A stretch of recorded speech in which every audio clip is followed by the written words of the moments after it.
അഷ്റഫുൽ ഖൽഖ് സല്ലല്ലാഹു അലൈഹി വസല്ലം തങ്ങൾ ഖിയാമത്ത് നാളിന്റെ മുന്നോടിയായി എണ്ണി പറഞ്ഞ അടയാളങ്ങളിൽ ഉണ്ട് ഇന്ന മിൻ അമാറാത്തിസ് സാഅ അൻ യൽഹറ മൗത്തുൽ ഫജ്ആ. ഖിയാമത്ത് നാളിന്റെ അടയാളങ്ങളിൽ പെട്ടതാണ് മൗത്തുൽ ഫജ്ആ.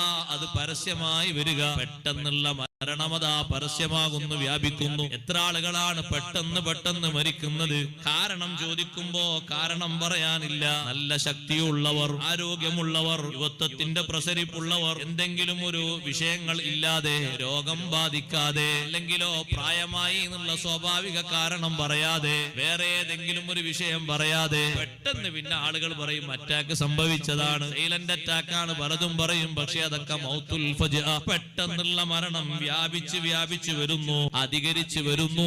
ഒരുങ്ങാനാണ് സഹോദരങ്ങളെ. അത്തരത്തിൽ ഏതെങ്കിലും ഒരു സംഗതി കാണുമ്പോ നമ്മൾ ഒരുങ്ങണം, നമ്മൾ തയ്യാറാകണം.